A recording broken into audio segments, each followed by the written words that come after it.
6 minutos. Y Ana Cristina, hubo un nombramiento que se cayó. Y un nombramiento que se cayó del que hablamos nosotros aquí en estos micrófonos y que tiene que ver con una denuncia que hicimos. Y es un nombramiento en la Agencia Nacional de Tierras. ¿Qué nombramiento fue el que se cayó? Recuerde, Camila, que nosotros habíamos hablado acá de la persona que había sido nombrada, pues antes embajador de Ghana y que después venía para la Agencia Nacional de Tierras y que había sido precisamente... tenía denuncias no solamente de violencia intrafamiliar, sino también tenía pues un problema de violencia vicaria, porque nosotros hablamos aquí con Beatriz Niño. Entonces, es el señor embajador Daniel, se me olvidó el apellido. Garcés, sí, el señor Daniel Garcés. El señor Daniel Garcés, pues él tiene los dos niños en Ghana son de 11 y 13 años y eso es lo que se conoce como violencia vicaria. Hay un problema porque pues la custodia es compartida, él no trae a los niños y en medio de este problema pues le dieron la notificación de que él se devolvía para Colombia y que llegaba a la Agencia Nacional de Tierras y pues antier, Camila y oyentes le dijeron que precisamente por esta cuestión de las denuncias que tiene y de los problemas que tiene por la custodia de sus hijos y con la señora Beatriz Niño, que es su expareja, que por esa razón no va a tener ese puesto. Ah, ya me acuerdo, el embajador en Ghana, el embajador de Colombia en Ghana, entonces no va a tener el puesto en la Agencia Nacional de Tierras, pero me acuerdo que ahí estamos viendo la imagen del embajador, quienes se conectan con nosotros a través de nuestro canal de YouTube, pero me acuerdo, Ana Cristina, que ahí yo le hacía a usted una pregunta sobre la definición de la violencia vicaria y por qué en este caso aplicaría la violencia vicaria cuando se habían conocido versiones en medios de comunicación en donde los niños, que entiendo tienen 13 y 11 años, los hijos de esta pareja, ellos mismos manifestaban que ellos querían quedarse con su papá, no con su mamá. Entonces, ¿por qué si hay una voluntad de los niños que ya tienen más de 12 años, y entiendo que en Colombia usted a los 12 años ya puede decidir con quién se queda, si con su mamá o con su papá, antes de esa edad entiendo que tienen que quedarse con su mamá, porque ahí estaríamos hablando de violencia vicaria? Sí, lo interesante, Camila, es que cursan en el Congreso un proyecto de ley precisamente sobre violencia vicaria y sobre eso pues es precisamente que nos van a responder algunas preguntas porque sí, está la voluntad de los niños, pero también hay una serie de manipulaciones por parte que puede estar viniendo de parte de los padres. Entonces es muy interesante mirar ese proyecto porque también hay una fundación que se llama Fundación Vicaria y que en esa fundación es precisamente lo que hacen es acompañar familias o acompañar parejas que están y niños que están en esta situación. Pues Alexandra Vázquez es la autora de ese proyecto que está hoy en el Congreso de la República sobre la violencia vicaria y cómo se va a reglamentar pues las sanciones o lo que se tenga que hacer cuando esto se presente entre las parejas. Representante Vázquez, bienvenida, gracias por estar con nosotros aquí en Mañanas Blue. Muchas gracias a ustedes por la invitación y por tocar un tema supremamente importante y que se desconoce, digamos, de alguna manera aquí en Colombia. Por eso, ayúdenos, ¿qué es la violencia vicaria? Para la gente, porque hay mucha gente que, como usted lo dice, pues desconoce y dice, cuando me hablan de eso, ¿eso qué es?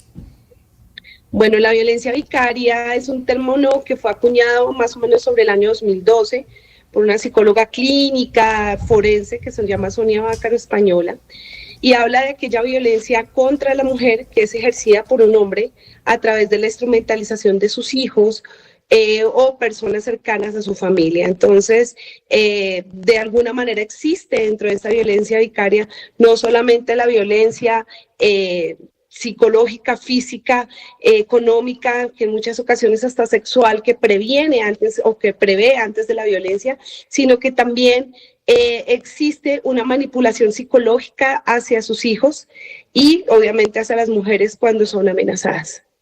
Claro, ahí yo tenía una pregunta y creo que usted nos la puede esclarecer con el caso del embajador de Colombia en Ghana, que su exesposa ha venido denunciando en varios medios de comunicación y nosotros hablamos con su exesposa y con el embajador. Y de las versiones que han salido también en distintos medios, se habla de que los niños que tienen 13 y 11 años, pues quieren quedarse con su papá y lo han manifestado así. Dicen, esto es que queremos vivir con nuestro papá. Ahí, ¿por qué se podría estar hablando o no de violencia vicaria? Que es lo que yo no logro entender, para que usted nos ayude a explicar, y que seguramente muchos oyentes están igual que yo. Bueno, la violencia vicaria en este punto, principalmente vemos que posiblemente puede existir una manipulación de los hijos, de una manipulación psicológica del agresor hacia los niños contra la madre. De alguna manera hemos visto en los casos que nos han llegado y los acompañamientos que hemos realizado a fundaciones como la Fundación Nacional para la Violencia Vicaria, vemos que existe esa instrumentalización de los hijos, existe esas maneras de hacer esa coacción hacia la mamá, de mentirles, de manipularlos de alguna forma, para que también en muchas ocasiones estos niños resulten diciendo que se quieren quedar con el papá. Aquí vemos un caso bastante complejo y difícil por las denuncias que ella nos da. Yo escuchaba sus denuncias, ella nos cuenta, yo los envié para que estuvieran con su papá y posteriormente no pudieron devolver los niños. Entonces creo que ahí posiblemente puede existir también una manipulación por parte del agresor hacia los niños. ¿Y cómo se prueba esa manipulación? Porque, digamos, esto es un caso que ha sido público por cuenta de que el señor es embajador de Colombia en Ghana, pero esta debe ser la realidad de muchas familias y de muchas mujeres y muchos padres. Entonces, por eso es importante entender los conceptos y lo que se está tramitando en el Congreso. ¿Eso cómo se prueba? ¿Hay algunos test psicológicos que prueban que a los niños el papá o la mamá los está manipulando para que no quieran estar con su papá o no quieran estar con su mamá? ¿Eso cómo se comprueba? Desafortunadamente, al no existir un reconocimiento en el ordenamiento jurídico de la violencia vicaria, no hay una forma, digamos, que el sistema judicial pueda avanzar en este tipo de violencia.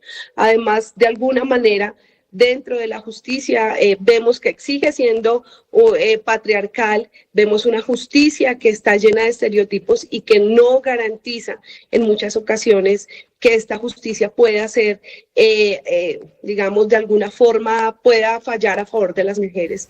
Aquí es muy difícil poderlo determinar. El hecho que no exista dentro del ordenamiento jurídico, lo que dices tú es cierto, no existen datos, no existen cifras y por supuesto no existe una forma de cómo comprobar que pueda existir esta manipulación, en este caso de los niños. O sea, pero claro, pero si no existe cómo probarla, ¿por qué se asegura que sí hay manipulación? Yo por eso digo, posiblemente puede existir una manipulación, que es lo que se ha venido evidenciando en los múltiples casos de violencia vicaria. Cuando tú vas y miras las denuncias, ves que existen también unos relatos de mentiras alrededor de este tipo de denuncias y que además existe esta instrumentalización de los niños para hacerle caso hacerle daño a la mujer. Pero, representante, más allá de que nosotros no tengamos reglamentación, que es lo que entiendo que busca este proyecto, en el mundo donde sí esté reglamentado esto de la violencia vicaria, sí existen mecanismos para saber si un papá o una mamá manipuló a los niños y los esté instrumentalizando para agredir a la otra persona. Es decir, existen en el mundo, no digo en Colombia, pero en el mundo, ¿hay alguna legislación que los tenga sobre la mesa? Sí, hay legislación a nivel mundial. España es uno de los países que tiene una legislación donde hay un reconocimiento de la violencia vicaria como violencia de género y que puntualiza principalmente que es una violencia contra la mujer y las infancias. Allá el sistema judicial, los psicólogos y demás, hay una organización alrededor del tema y de la legislación. También en Galicia existe jurisprudencia alrededor, hay legislación alrededor, en México y en otros países, pero aquí en Colombia no existir, pues no hay herramientas que hagan ese reconocimiento de la violencia vicaria y que tampoco el sistema judicial tenga el conocimiento para poder decir, bueno, vamos a revisar si realmente los niños están siendo instrumentalizados y si realmente los niños están siendo afectados con ese tipo de violencia. Además de España, representante, ¿hay otros países que tengan esa legislación ya vigente? Está Galicia, está México, Uruguay, hay varios países que ya han ido avanzando en violencia vicaria y puntualizando principalmente en este tipo de violencia como una violencia contra las mujeres. Sí, representante Vázquez, hay en este momento, en todo lo que tiene que ver con violencia vicaria, una persona en Colombia a qué tipo de instancias puede acudir? Cuando cree que esto está pasando, pues uno diría, claro, acude un abogado, pero ¿a qué otras instancias previas puede acudir precisamente para solucionar? Bueno, es muy difícil por el no reconocimiento dentro del ordenamiento jurídico. Si tú vas a ir a denunciar en este momento violencia vicaria, sea una comisaría de familia, sea un juez, sea el que sea, va a quedar dentro de los índices de la violencia intrafamiliar. Por eso es la importancia del proyecto de ley que exista ese reconocimiento dentro del ordenamiento jurídico de la violencia vicaria como una violencia contra las mujeres, para que podamos tener cifras, para que podamos tener datos que nos permitan mirar política pública y nos permitan mirar de qué manera podemos estar impactando la vida de estas mujeres y, por supuesto, mejorando sus condiciones de vida y hacer que la justicia no siga siendo paquidermica en el tema de las mujeres. Antes de hacerle la pregunta, le invito a que escuchemos a quien entrevistamos hace unos días, a la señora Beatriz Niño, que es la expareja del embajador en Ghana, del ex embajador en Ghana, Daniel Garcés. Escuchemos lo que nos dijo. Me acusa de unos temas muy difíciles para mí, que son de maltrato contra mis hijos, de una forma vil y mentirosa, y también de violencia hacia él. Entonces utiliza todo el tema de una medida de protección en una comisaría de Suba para supuestamente legitimar que no regresa a los niños y también para legitimar un ejercicio arbitrario por parte de una custodia de él. Obviamente yo, cuando recibo esa comunicación inicial por parte de la apoderada, pues quedo en un shock terrible, porque quiero decirlo públicamente, como lo he manifestado siempre, que yo no soy una madre maltratadora. He estado 13 años con mis hijos dedicada completamente a su desarrollo emocional, a su crianza. Y después de la separación de cuerpos que pude lograr en el 2011, pues los niños se quedan viviendo conmigo. Y ahora me encuentro demandada por violencia por el padre, usando algo que he tenido que aprender durante los últimos meses, que es una violencia vicaria, donde además del maltrato que uno tiene que soportar como mujer, tiene que soportar una instrumentalización de sus hijos para hacerle a uno muchísimo más daño. Sí, representante Vázquez, con respecto a lo que nos dice la señora Niño, pues yo le quiero preguntar algo, y es el proyecto que ustedes están preparando, que tiene para, digamos, proteger a los niños de esto, porque por una parte no es solamente lo que nos contó aquí la señora Niño, pues que estábamos recordando, sino que además cuando entrevistamos al ex embajador Daniel Garcés, pues él hizo unas acusaciones gravísimas contra el hermano de la señora Niño, contra el señor Carlos Niño, hizo unas acusaciones de inducción a la pornografía hacia sus hijos. Bueno, es una cosa brutal. Entonces, mi pregunta es sobre el proyecto que tiene para proteger a los niños, porque es que a los niños básicamente los protege su papá y su mamá, pero aquí hay un momento de tensión, una situación de tensión en que los dos están pues uno haciendo dudar del otro y los niños como completamente desprotegidos. Si los niños resultan siendo víctimas de alguna manera también de este tipo de violencia, cuando el padre afecta a la mamá, los hijos se convierten en víctimas también, pero si logramos hacer una protección efectiva de la madre, muy seguramente estamos haciendo una protección efectiva de los niños. Aquí en Colombia se nos ha quedado corta, digamos, de alguna manera, esa protección hacia nuestros menores de edad. El reconocimiento de este tipo de violencia ya permitiría, obviamente, que se puedan tomar medidas y que, por ejemplo, en el caso de las medidas de protección, se pueda ampliar esta protección temporal, no solamente hacia la víctima, sino a las personas que se ven implicadas que en este caso son sus hijos. No solamente son sus hijos, también hay familiares cercanos que son instrumentalizados. Entonces, que esta medida de protección pueda llegar y ampliarse, obviamente, hacia estos seres de protección, prevenir o tomar algunas medidas en el caso, por ejemplo, de las visitas y custodias por parte del padre, ¿sí? Que puedan ser provisionalmente, podemos decir, restringidas, porque eso es parte también del problema y es donde los niños están en un mayor riesgo y lo mismo las mujeres cuando existen estas visitas por parte de los padres o familiares que son instrumentalizados. Entonces, el poderlas restringir de alguna manera va a permitir esta protección hacia los niños y niñas y obviamente las sanciones penales y disciplinarias que sean correspondientes y que están dentro de la ley se puedan tomar. Pero restringir las visitas a uno de estos padres, o sea, y me imagino que son padres, porque entiendo que la violencia vicaria es solo cuando es del hombre hacia la mujer, o hay de la mujer hacia el hombre, o solo del hombre hacia la mujer, representante. Es de hombre hacia la mujer. Entonces sería restringir las visitas de los padres, es decir, que los padres, en caso de que se probara esta violencia vicaria, no pudieran ver a los niños. Exactamente, porque los colocas tú en riesgo. Un maltratador de su madre es un maltratador de sus hijos. La violencia psicológica que se ejerce cuando maltratas a la mamá sobre los hijos también es una violencia que va a afectar completamente sus vidas. Generalmente un maltratador de mujeres o un maltratador en este caso de la mamá no puede ser un buen papá. Pues es la representante Alexandra Vázquez que está presentando y adelantando ese proyecto de violencia vicaria en el Congreso de la República. Representante, muchas gracias por estar con nosotros. Muchas gracias a ti por colocar la voz, obviamente el voz a voz de la violencia vicaria. Hemos venido haciendo un trabajo muy juicioso, no solamente desde el Congreso de la República, hemos tenido apoyo, por supuesto, de la ONU Mujeres, hablando de este tema, de la Embajada de Suecia, hablando de este tema con especialistas como Sonia Vaccaro, realmente invitados a todos a que nos empapemos de qué es la violencia vicaria, por qué es una violencia contra las mujeres y por qué ya es hora de que exista una ley contra la violencia vicaria.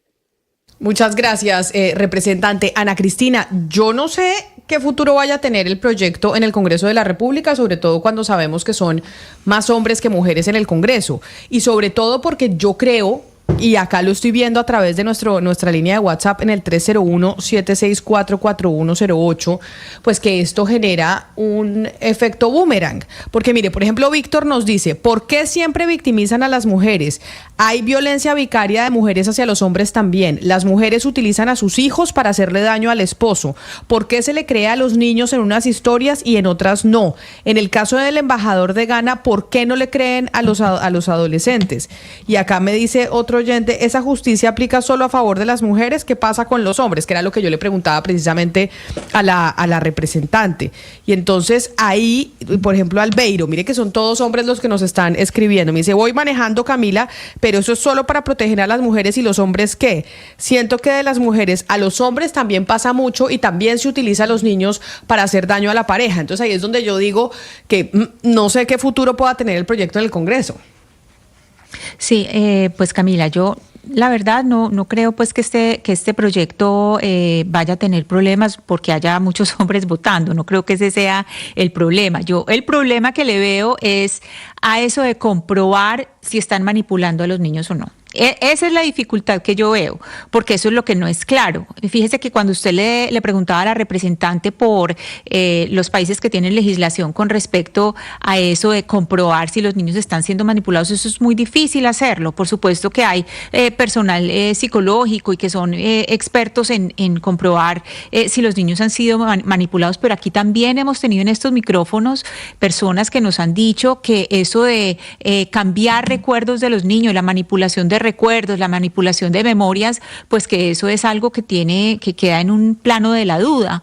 Entonces, ese punto es el que me parece a mí más delicado de la discusión, probar esa manipulación. Ahora, puede que suceda más entre mujeres, eso pues era lo que nos decía lo que nos decía la representante Vázquez, y es una parte de la definición de violencia vicaria que afecta principalmente a las mujeres, pero eso no quiere decir que no les pase a los hombres. Que la incidencia mayor, no tengo las cifras, pero sí en la violencia vicaria, como la he oído definir siempre, afecta más a las mujeres que a los hombres, pero sin duda también ahí puede haber manipulación por parte de mujeres para quitarles los hijos a los hombres, por supuesto. Es que mire, acá tengo mensajes de Raúl, de José, de Michael, de Edison, de Fernando, de Juan Camilo, de Albeiro. Bueno, todos los hombres escribiéndonos aquí a nuestra línea de WhatsApp diciendo es que también hay violencia vicaria de las mujeres hacia los hombres. Y hay algo que dijo la representante, esta sí es una opinión mía, muy personal, Jennifer, el hecho Y creo que va en doble vía. Yo no creo que ser un mal ex esposo o una mala ex esposa o una mala esposa o un mal esposo implica inmediatamente ser un mal papá o una mala mamá. Hay muchos buenos papás y muchas buenas mamás que tienen relaciones nefastas con sus parejas y eso no implica que no sean buenos padres de familia, tanto hombres y mujeres. Pero pues eso era lo que nos manifestaba la representante, entre otras, explicando el proyecto que está en estos momentos en el Congreso.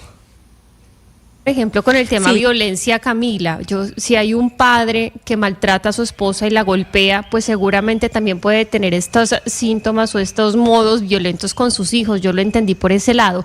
Y me parece que además de lo que dice Ana Cristina, que le parece complicado demostrarlo, probarlo, que los niños están siendo manipulados, hay otro tema que yo he visto, no solamente con el embajador de Ghana, sino en otros casos que han sonado muchísimo en medios de comunicación, y es también la utilización de medios y de la justicia por parte de los padres que están siendo denunciados de violencia vicaria.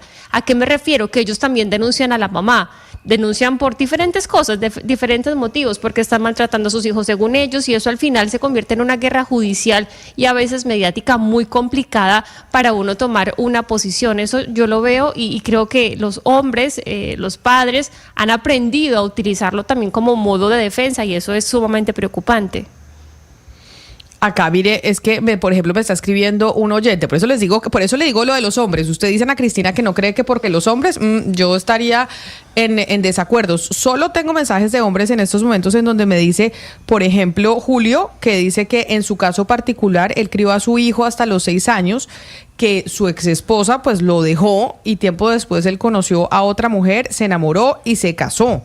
Y que a partir de ahí la ex esposa, la mamá de su hijo, no le deja hablar con su hijo, no se lo deja ver, y a pesar de que él sigue pues cumpliendo con las cuotas alimentarias y demás. Es decir, sí creo que ahí hay un tema de lucha de géneros, lucha de sexos en estos momentos que se está viendo a nivel mundial. Usted vio, Ana Cristina, y Gonzalo tal vez nos puede contar que se vienen elecciones en Corea del Sur. Y se vienen elecciones en Corea del Sur y hay un señor que tiene 40 años, egresado de Harvard, que una de sus políticas de campaña, uno de sus eslogans es ser antifeminista y decir, esta vaina con las mujeres ya no más. Nosotros los hombres podemos gobernar y podemos gobernar bien y ya este abuso que están cometiendo, ese es el eslogan que el señor tiene y creo que es la tercera vía. El señor se llama, venga, le voy a decir, se llama Lee Jun-seok. Y es uno de los 3 candidatos que más opciones tiene para llegar a liderar en Corea del Sur y que es un fenómeno que se puede presentar no solo allá, sino en diferentes partes del mundo, que salga un candidato que tenga como bandera este tema del feminismo, no, y los hombres vamos a liderar de nuevo. No tengo ni la menor idea del señor, Camila. Usted me lo está presentando porque no he estado muy atento a Corea del Sur, pero no tengo ni idea del señor. O sea, el señor lo que dice es plantear un gobierno antifeminista. Él es un candidato antifeminista. Él se vende a sí mismo como un candidato antifeminista. 40 años. ¿Qué Harvard, es ser? ¿no? ¿Qué es ser antifeminista? O sea, cuando usted lee lo que habla el señor o lo que dice el señor, dice, yo soy antifeminista, ¿por qué? Pues es contra los derechos de las mujeres, Gonzalo, y le voy a contar qué es lo que pasa. En 2024, la Premio Nobel de Literatura fue una mujer coreana, es Han Kang. Y Han Kang, a través de sus libros, que son libros chiquiticos y maravillosos de leer, expone ante el mundo cuál es el trato que se les da a las mujeres coreanas. Entonces, gracias a un premio Nobel, a una mujer premio Nobel, y además una Nobel muy joven, gracias a ella, el mundo ha conocido el nivel del machismo que hay en Corea, de Corea del Sur. Entonces, precisamente, yo creo que eso debe ser, Camila, entre otros factores, uno de los que lleva a tener un político esa bandera antifeminista, porque se ha mostrado que ya están expuestos ante el mundo que no respetan los derechos de las mujeres y que las tienen subyugadas, y entonces, pues claro, él no puede, es una corriente que es apenas lógica, esas tensiones son apenas lógicas porque ella tiene una gran cantidad de electores, Han Kang. Claro, pero yo creo que lógicas y creo que esto se puede replicar en otras partes del mundo. Es que yo sí creo que estamos viendo cómo los hombres, por ejemplo, están votando más hacia la derecha y hacia pues discursos que van en contra de esta liberación femenina, de esta equiparación de derechos, de la equidad de género, y ahí creo que hay algo que revisar de ver, bueno, qué pasa en el mundo si se va para allá, porque es que puede que el tipo termine ganando. Es que es interesante ese caso de Corea del Sur, Gonzalo, lo invito a que lo vea porque además es un tipo joven y como le digo, Harvard, ¿no? Y además 40 años, lleva desde que tiene 30 más o menos haciendo política en Corea del Sur y ese es su eslogan, yo soy antifeminista y así se vende políticamente, ese es su eslogan electoral. Nosotros vamos con las noticias del mediodía para que usted se actualice de lo que pasa en Colombia y en el mundo.